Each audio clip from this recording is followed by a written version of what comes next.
Shadow of Truth, and today is Tuesday, May the 3rd, 2016, and we have the great honor and pleasure of welcoming to the show Mr. Alasdair Macleod from goldmoney.com, and your hosts today are Dave Kranzler from Investment Research Dynamics and Rory Hall from thedailycoin.org. Alasdair, how are you today, sir? I'm very well indeed, thank you, Rory, and thank you for asking me on the show. Well, we're glad you're here. We're going to cover the world, so we'll just dive right in. What do you say? That sounds good. And silver's open interest is up there bumping. It hit a new all-time high the other day, and it's backed off a little bit, but it's still up there. It's still pretty good, isn't it? Yeah. Yes, it is. It's. I'm not surprised that it's come off a little bit today. I expected it to come off a bit yesterday, but it's really, it's very good. And I think this little bit of consolidation is very healthy, and I suspect it'll move ahead again after this. Well, I'm sure it will. I mean, I think that the market is back in full myself. I mean, would you agree, or you think that there's more turbulence just around the bend? Well, there's lots of turbulence around, that's for sure. But I think the thing that's impressive is the way open interest has just exploded up. I mean, over the last 3 days, it's up nearly, 50,000 contracts. I mean, that's unprecedented. And that tells me that, I don't know who, central banks, whoever, are trying to sit on it. And they have sold a lot of contracts in the process. And at some stage, they won't be able to sit on it anymore. You know, I think it's interesting because I think people get kind of caught up in the open interest analysis and the commitment of traders distribution between the longs and the shorts. And my fund partner keeps weekly COT data going back to 2004. And so I crunched some numbers on it and just to take a look at kind of what's going on at a little bit deeper level than to say, oh, well, the silver open interest hit a record and the net longs and the net shorts are at levels where we usually get some type of price takedown. Yeah. And what I found was kind of interesting, and that is if you look at the short interest as a percentage of the total open interest in silver, it wasn't even really close to the all-time high. And when we hit an all-time high in the short interest for the commercials, really the bullion banks, when we hit an all-time high in the ratio of short interest to total open interest was, and again I'm doing this from the top of my head, but I think it was like in December 05 to the end of January 06, and that actually coincided and preceded that huge run we had in the metals from I think it started in November, December of 05 and peaked in May of 06. So I thought that was kind of interesting. Just a different way to look at it because everyone's kind of consumed with, oh no, look at the commercial short interest on the commitment of traders and look at the net long interest of the hedge funds. And I really think you have to kind of look at it in sort of a scale context. Yeah. I think the other thing, Dave, is that, of course, when we look at the COMEX numbers, those are the only numbers we have. The market is far, far bigger than that. And, actually, just by concentrating on COMEX, you're missing the bigger picture. So, I think there is a really interesting big picture in terms of fundamentals. I think this sort of really revolves around the purchasing power of the dollar, which I see just diminishing and diminishing now. I think that the dollar strength that we saw last year is now over, I see the dollar going down over the rest of this year, basically. That's a good point to bring that up, actually, Alasdair, because there's two things that have been kind of going on, and people have been asking me a lot of questions about it, and I can't point to anything specifically. And one is, despite this run up in the open interest on the COMEX and paper, gold, and silver, it seems like every hit now is fairly shallow and gets aggressively bought. And yeah, that's right. I guess what is it that you're seeing out there that might be causing that? And B, do you think that the sell-off in the dollar is intentional by the U.S. policymakers to try and stimulate U.S. exports, or do you think there's something more profound going on? No, I think it's something more profound. The way I look at it is, I look at it from China's point of view. China has got loads and loads of dollars, as we all know. She's got a new 13th 5-year plan, has just started last November, I think. No, it's actually started in February this year. And she intends to industrialize the whole of Asia. There is a huge, huge industrial revolution about to hit the Asian continent. And, of course, we do know about the Silk Road. That's a $50 billion project. But that's only one of many, many projects that the Chinese intend to do. And, you know, people get hung up on the expansion of credit and all the rest of it. But these guys have got a plan. They know what they're going to do with it. And given that they've got that plan, the way they look at the dollar and the way they look at commodities is they see dollar expensive, commodities cheap. And I think it's actually as simple as that. They've turned the whole thing round completely from where we were with Brazil going bust, with Glencore going bust, and all the rest of them last year. It's a completely different environment now. I'm glad to hear you say that that China sees their credit in a different light, because I've long said, and I may have actually said it to you, Alasdair, that they have stuff for all of their debt. They have infrastructure that they're building. So they have something that is of value. Yes, they are piling on a lot of debt, but they've got actually items that are going to function and that are going to produce for that debt, whereas the West has nothing at all that produces for their debt. We only have more debt, whereas, like you said, the Silk Road is only one aspect of their full build out. I mean, they're developing, as you've pointed out numerous times, they're developing huge projects in Africa. They're working very closely with Russia. I personally believe that the Shanghai Cooperation Organization, the SCO, is going to merge with the Eurasian Economic Union, which is headed by Russia, the EEU. I think that those two are going to merge. And as that whole conglomerate unfolds, my goodness, we don't stand a chance. We have nothing. Well, I think I hear what you're saying, but I think that's the wrong way to look at it. The way to look at it is that here is being assembled the largest trade block, if you like, ever seen. And really, what you've got to do is go and trade with them. Yes. You know, I mean, free trade is the way forward, not, the them and us, which unfortunately has been NATO's approach to Russia. I mean, I was thinking the other day, we got very upset when the KGB bumped off this chap Litvinenko, who they regarded as a traitor. I was sort of thinking, yeah, okay, that's not the way to behave. But on the other hand, America did exactly the same in Pakistan with bin Laden. I mean, and worse. I mean, they actually sent in combatants to take out a person on foreign soil. This is so the idea that Russia, behaves appallingly and all the rest of it. They ain't the only lot. What I'm kind of observing out there, and it's sort of reported in the alternative media in bits and pieces. It's propagandized and spun in favor of the U.S. and made to make Russia and China look like the enemies in the Western media. But what I'm observing is the U.S. seems to be escalating its aggression towards Russia and China. And for instance, just this last weekend, the United States came out and was accusing China and Japan of manipulating their currency. And if anyone, talk about the pot calling the kettle black. I mean, if anyone is manipulating the markets, it's the United States.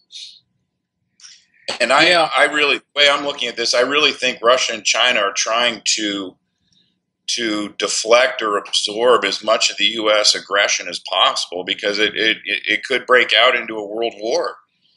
And it just seems to me there's a lot of strange things that are going on around the world, especially the United States, Europe, and over in the East. And do you see, some people actually think that World War III is already being fought in sort of a subtle, covert manner. I mean, do you see this occurring? Do you think we're at risk of breaking out into a world war here? And for me, it would be the U.S. inciting a global military conflict as a cover for what I think is a collapsing empire. Yeah, I don't see military conflict. What I see is financial conflict.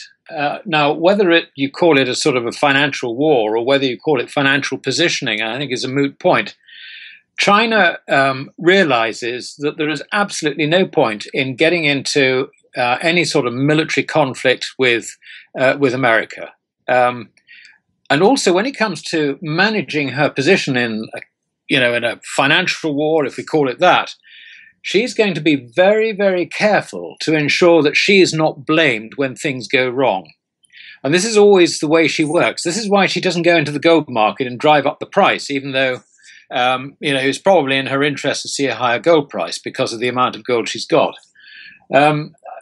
Instead, she just sort of rolls with the punches. She just keeps her counsel, and she moves on with her plan.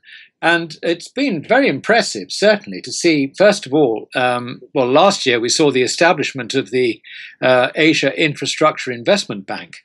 And that was so tempting that even Britain was first in of the non-Asian members. We were in there like a shot, much to America's annoyance. And everybody else has wanted to follow us. And certainly the Germans have followed us. I think the French have followed us, the Italians as well. And Australia was sort of sitting on the fence a bit, sort of thinking, well, dare we upset our American allies and go for this? And I think they've had to go for it. Then there was the membership of the SDR, which they've been pushing for some time, but they finally got it through. So that's gone through. The next thing is the pricing of gold and oil in yuan. Now, the reason this is important is that over the coming years, China will buy oil and buy gold in yuan. Now, whether it means that she can control the market or not, quite possibly, but I think that she controls the market basically because she's a very, very big consumer of oil and I think an ongoing buyer of gold. But, all this sort of control is being taken out of America's hands. So you now have a situation where petrodollars are no longer required. And this was part, I think, of the problems that we had recently with Saudi Arabia, which surfaced. And as well as that, the wind down of both the Iraq war and the Afghan war reminds me of the 60s when the Vietnam War started to be wound down. What happened? Dollars started coming home. You had the failure of the gold pool. It's the same situation today. You've got so many dollars outside America suddenly not really having the use they had the other, sort of a year or two ago, trying to get back home. And I think it's that's driving the dollar down, measured against not currencies, but measured against commodities. And China is, if you like, just divorcing herself from the sort of dollar-centric world. And she wants to run the world, her external affairs very much on her terms. And she's just quietly moving in that direction. It's all planned. I see her just sort of carrying on with her plans, and I don't see anyone managing to interrupt them. And if someone tries to provoke her to move away from those plans, she doesn't respond. She just continues with the plan. You brought up the yuan being included in the SDR basket, and it's actually in third position, and it's ahead of the British pound, and it's third behind the U.S. and the euro. And you also mentioned gold being traded in the yuan with an official gold fix priced in yuan. Is everything that you just described, Alasdair, coupled with what I just said, are we actually witnessing the building blocks for a gold-backed yuan? I mean, do you see that in the future, or how do you think that the gold, or is there a gold-backed currency coming? That's difficult to know, and I doubt actually if the Chinese know the answer to your question at this moment in time. I think they'd probably see how things develop. But at the moment, I mean, what she's happy to do is to try and run the yuan as a stable currency, as a currency which doesn't lose purchasing power. And so long as that's the case, there will be no need for her to back it with gold.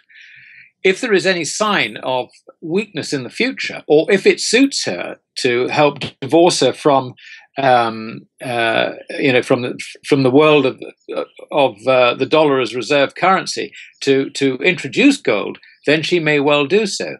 But at this stage, it's impossible to know quite what her plan is. All I do know is that she is managing the growth of the international market in the yuan very, very carefully. And a very good example is over this Saudi Arabian problem. You've seen that Saudi Arabia is in great financial difficulties. The other week, they had to raise $10 billion in a syndicated loan, which is the first time they've been into the capital market since Saddam Hussein invaded Kuwait. As well as that, they were talking about selling 5% of Aramco for $100 billion equivalent. I have no doubt at all that China could just buy that very easily out of her safe sovereign welfare fund. And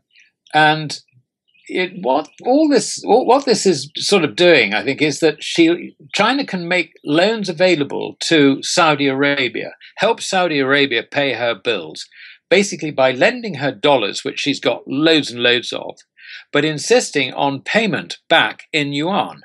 Now, that way, she knows that she's going to have yuan coming back into China at certain dates in the future, against which she can gradually let yuan out into the capital markets. So, that way she can keep control over the purchasing power of her currency, or at least I think that's her hope, and I think that's her plan. Alasdair, I wanted to circle back to something, and this is the idea of an eventual remonetization of gold, whether it's a gold-backed yuan or a gold-backed whatever form it takes. And you had said you don't know what China's intentions are there, or if they even want to do something like that. Why would they be accumulating all of this gold if their intention wasn't eventually to remonetize gold?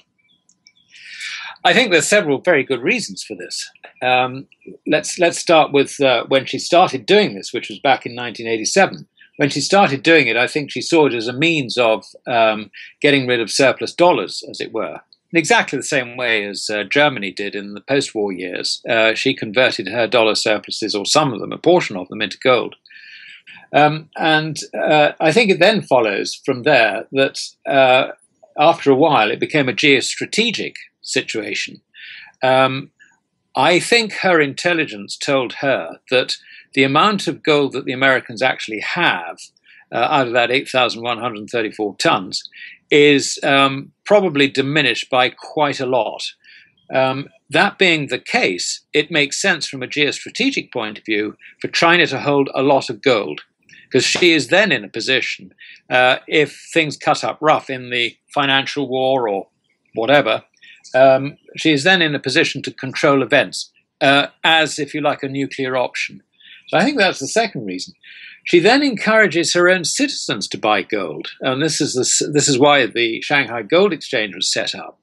And I reckon that her own citizens have bought in excess of 10,000 tons, if you take into account, scrappage, and they're still buying. Now, the logic in this, if you think about it, is if your people own gold, and they're a diverse lot. I mean, in China, there's something like 40-odd different ethnic groups who would be at each other's throats if you didn't have a strong government. The best way to ensure peace is to make sure that people have actually got some gold. Because if you've got gold, you tend not to fight except to hang on to it. So it just strikes me that the way to ensure world peace, or Chinese version, is make sure everybody's got some gold. And I think that's exactly what they've done. So I think there are a number of motives in this, but what the end play is I really don't know. I suspect that the end play is not going to be something that's forced by China, but I think it will be as a result of mistakes made by the Western central banks, who have bought into this Keynesian idea that you can stimulate economies by creating debt, which is just complete nonsense. And they're now running out of road. That is the problem. And this time, when you run out of road, I think what happens is that the currency takes the hit. If you see that the purchasing power of the dollar falling and falling and falling, then under those circumstances, you've got really what is the equivalent of stagflation. If you remember the 1970s, we had this sort of stagnant economy with inflation. I think that's what we've got in prospect. And under those circumstances, what level does the Fed raise interest rates to try and stop it? I mean, I think if the Fed raised interest rates, the Fed funds rate to somewhere between 2 and 3%, I think they would crash the whole system because of the huge, great mountain of debt. So you can see that from China's point of view, there is every reason why not to get involved with Western currencies. And there is therefore every reason to stockpile gold. And I think that's precisely what they've done.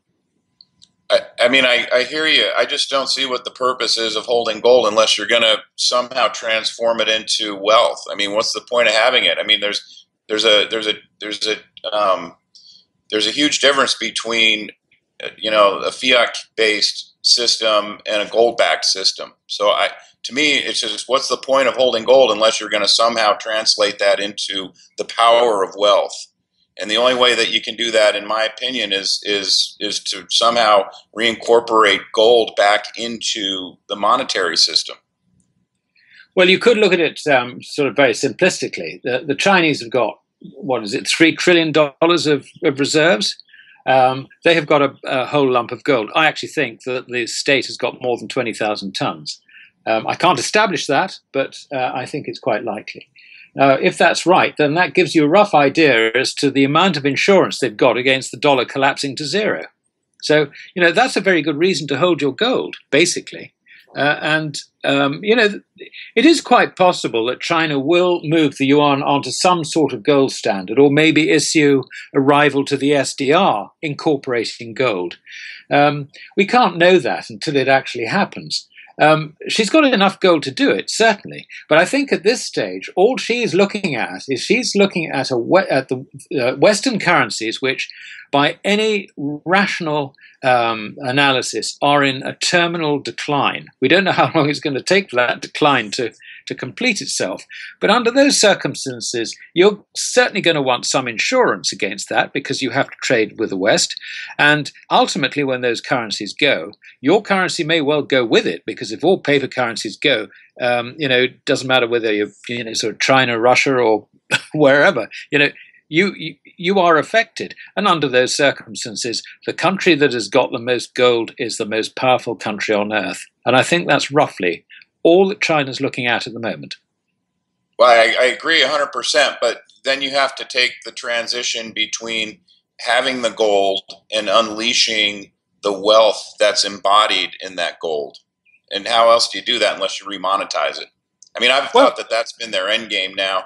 I've thought about this for close to 15 years, and I think that's what happens. Eventually, when you get to the point where the fiat currencies are close to zero, China basically says, okay, well, here's what we've got. We've got all this gold. We're going to revalue the global price of gold up to X, and we're going to issue a currency that's backed by this, and we'll trade with anyone, but you have to trade with us either in our currency or show us that your currency is backed by an equivalent amount of equivalent value amount of gold.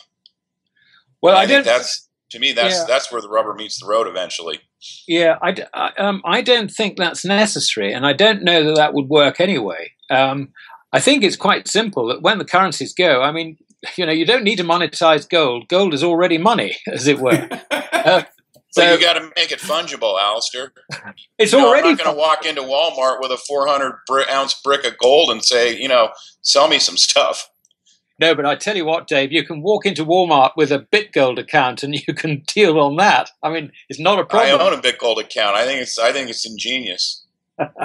Well, anyway, you can set, so gold is fungible. You don't need to carry 400. You don't even need to carry coins around with you now with modern technology. And I think that if paper currencies really do get into a terminal decline, I think it's quite simple. I think you just, the gold is money, and that's it. There may be a role for silver in it as well, but basically, if you've got gold, you've got money. If you haven't got gold, you've got a problem. And I think that's the best way to look at it. Wouldn't the SDR come into play under the scenario that you guys were talking about? Because China is now a member of the SDR, the yuan is, and the euro and the dollar, and there's a couple others, the British pound, and I'm not sure what the other ones are.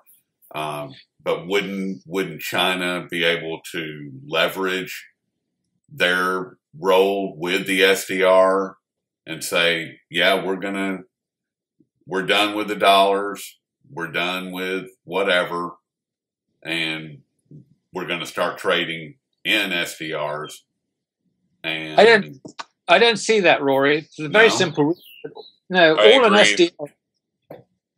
an SDR is it's comprised of paper currencies. Yes, so you're not getting away. I do understand that. But if wouldn't this be a way to bring gold to the table? Because gold and the SDR don't mix. Okay. There is no gold in the SDR. It's as simple as that. This is why I suggested that it's possible that the new BRICS Bank, which has been established in Shanghai, could well issue its own version of the SDR and introduce some gold backing into it. I think that's a possibility, but I've got absolutely no confidence that that's actually what's going to happen. I think that would be escalating the financial war quite a lot, because it would be showing up the weakness of the existing SDR. And I don't think the Americans or the IMF would like that at all. I think that would be a pretty aggressive move. Okay. And you recently provided us with an update to the FMQ, the fiat money quantity. And I want to read a little bit from the piece.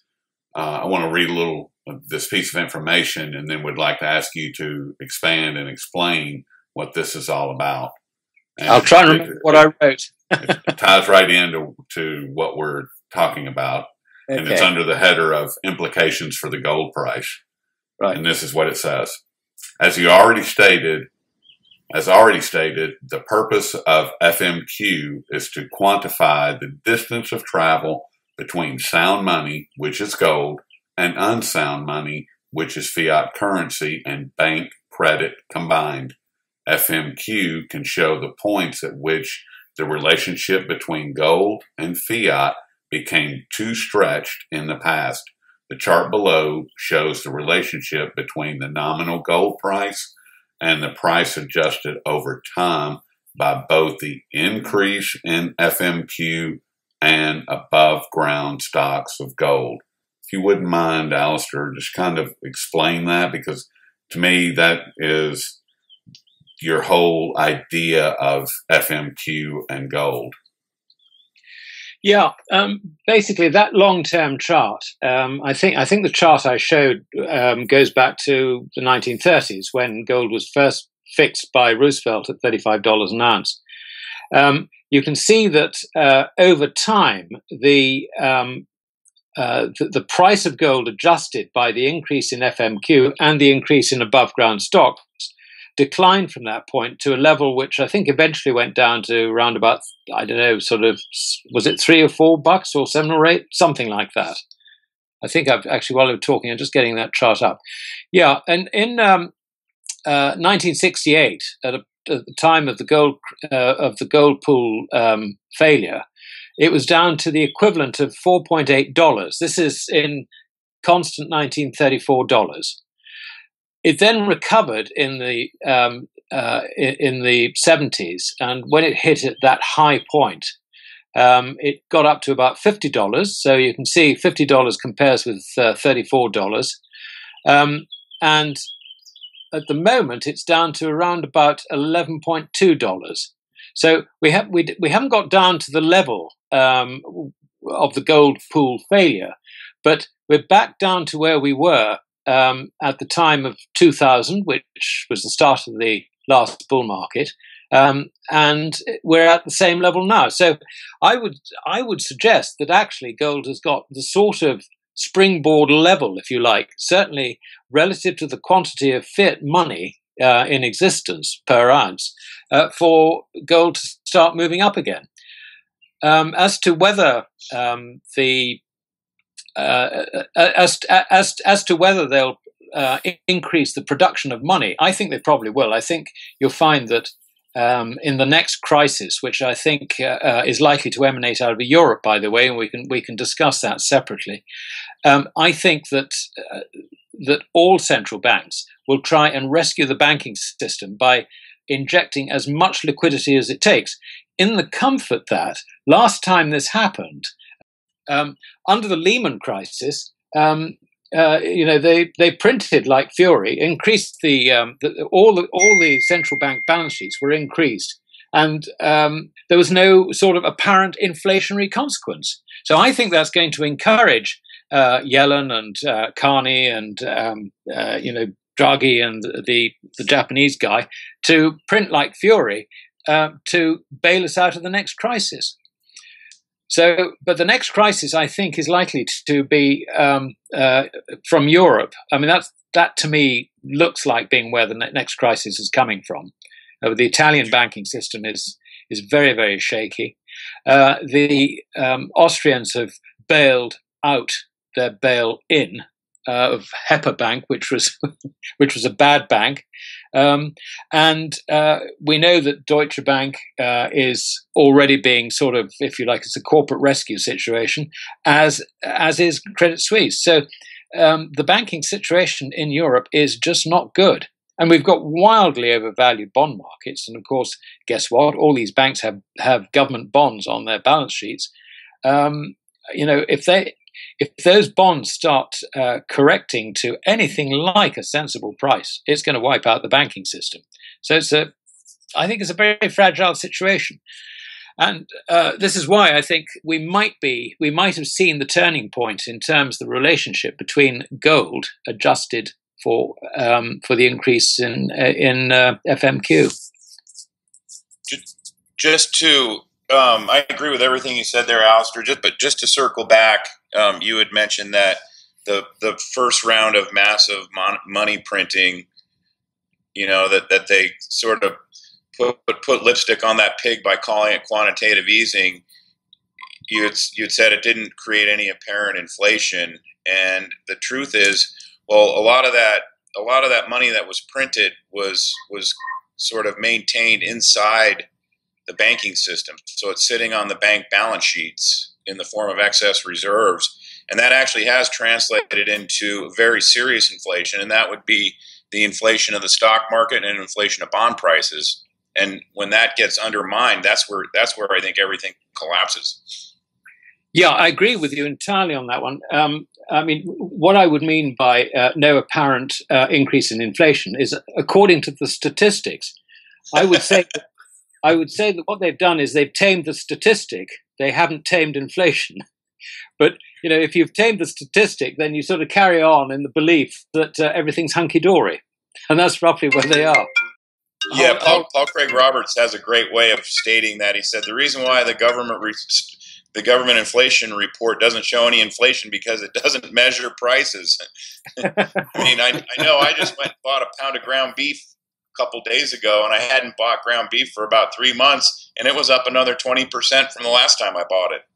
Really? God.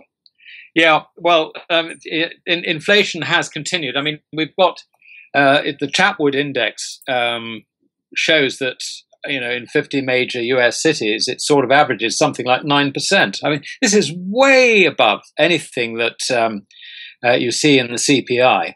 And of course, John Williams, who sort of uses the methodology of the 1980s, I mean, he consistently demonstrates that inflation under those measures is running at, sort of 5 or 6% still. Yeah. if and not the higher. accumulation, or higher, and the accumulation of this constant inflation since the Lehman crisis actually explains why people are so poor in America. Well, yeah, they're unemployed and everything costs a fortune. Exactly. I mean, every time you go to the grocery store, like Dave pointed out, it's gone up another 5%, 10%, 20%. Or they use what they call hidden inflation, and the size of the container has shrunk. Yeah, exactly. It's gotten smaller. So what you were paying $1 for 12 ounces for, you're paying $1 for 8 ounces. That's a 50% increase. Yeah, that's right. Anyway, they've tamed the statistic. I think that's the way we've got to look at it. But if you tame the statistic, it's a very short step to convince yourself that the statistic is right, and therefore you have achieved your objective, when in fact you haven't. I want to touch on gold and silver, and then we'll let you get back to your afternoon, Mr. Macleod. Just real quick, I want to ask you about, in light of the miners. The miners are all taking off at this point. The Huey's way up. But in the background, we have mining operations that are still shutting down or slowing down. And how do you see the remainder of 2016 as far as, in light of the supply chain being hampered from the miners and the demand exploding? It hasn't gone down. It just continues to rise. How do you see all of this playing out through the rest of 2016? Well, the supply, if we're talking about gold first, the supply from the mines is just a small part of the overall liquidity in the market. If, let's say, mine supply in this year contracts from, 3,300 tons to 2,800 tons or something, it's not going to contract that much. It actually it's hardly worth a row of beans, if you like, as far as the price is concerned. Okay. So I wouldn't waste too much time worrying about that. I think the thing that really matters is the purchasing power of the dollar. That's the thing that really determines where the gold price goes. And the purchasing power of the dollar is being undermined by the switch in emphasis from last year, when everybody was dumping commodities and particularly oil for whatever reasons. And then the thing turns around with China's 13th five-year plan, and they're buying everything, stocking up for all their infrastructure spending. I mean, cement, iron, steel, copper, all these things are being accumulated because of China's plans for the whole of Asia. And that is the thing that has turned around the purchasing power of the dollar. The purchasing power of the dollar in these basic raw materials is easing. And I think that's a trend that is going to continue. It will give the Fed a problem later on in the year for the simple reason that as the falling prices of commodities start dropping out of the CPI statistic, they will be replaced with rising prices. So later on this year, I think you'll find that the CPI rate of inflation, or the rate of inflation measured by the CPI, will exceed the Fed's 2% target quite rapidly. Now, under those circumstances, what does the Fed do? Does the Fed raise interest rates to try and control the sliding purchasing power of the dollar? Or do they take fright at the thought of higher interest rates and what that's going to do to all the highly indebted businesses and the highly indebted US government? I mean, they're between the devil and the deep blue sea. And usually what happens under those circumstances is that central banks are slow to react to the circumstances. So that tells me that not only is the dollar going to go easier over the rest of this year, but I think the pace at which it goes easier is going to accelerate. And that basically is the bullish argument for gold. If I turn to silver for a moment, it is obviously slightly different.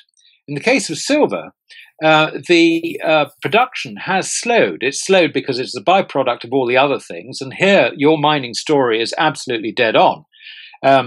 So you've got a falling supply. Meanwhile, consumption of silver, but for industrial purposes, continues to increase.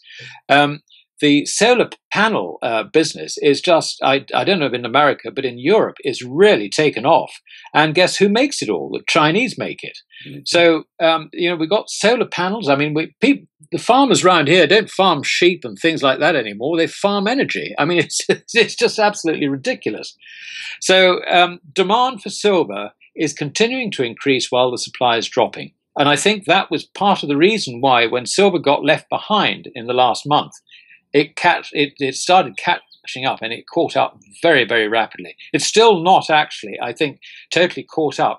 It's underperformance against gold. But we can see the good reasons why actually it could be squeezed a lot higher and a lot more rapidly than gold. So that would be my outlook on both gold and silver. I just wanted to circle back to BitGold for a second, Alasdair, because I'm glad you brought that up, because I had an extensive conversation with the CEO of BitGold that James Turk had set up for me. And as a matter of fact, with the gold hit today, I just moved some more money out of my fiat checking account into my BitGold account. I think it's the greatest thing since sliced bread, to tell you the truth. And to me, it's the way that I describe it is it's basically a gold-backed checking account. Even though you don't get checks, you can get a debit card, and to me it's like, to the extent that the price of gold goes up, it's a checking account that actually earns interest. Oh, absolutely. But I mean, importantly, it's a checking account that doesn't have counterparty risk. Right. It's backed by gold, and it's completely outside of the central banking system.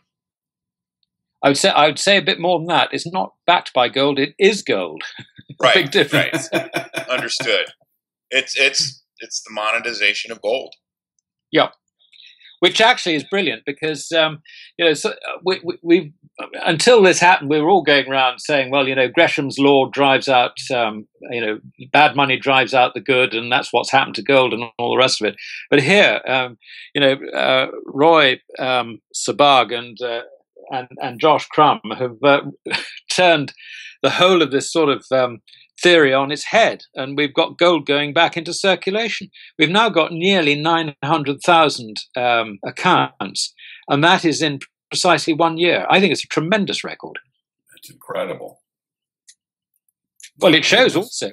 It shows. I'm a huge fan. I use it almost every day now. Whenever they hit the price of gold, boom, I move money out of my checking account and into a BitGold account, my BitGold account. Now, can you use that card here in America, Dave? You use it anywhere in the world. Yep. I think there are some restrictions in America. I can't remember what they are because, not living in America, it didn't really concern me. But certainly, I use my card. I use it for ordinary purchases, which is fine.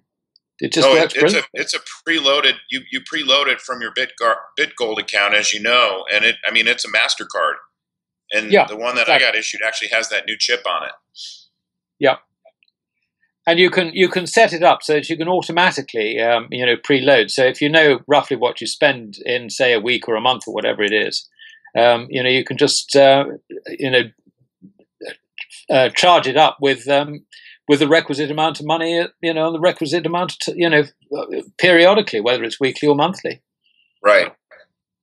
I love it. So it's brilliant. It is brilliant. I'm aware of one person who's an art dealer who lives in Switzerland, and he spends about $20,000 a month on it. Traveling all the way around Europe. Right, because you save so much money on the currency translations. There is, quite a lot of the currency stuff we can't really get round because the bank charge. But this is a very cheap way of accumulating gold and of using it as money, which is actually what gold is. Gold is money. Exactly that. The only truth J.P. Morgan ever spoke. I'm sure he probably said it. The sun rises in the east once, so that would have been a truism.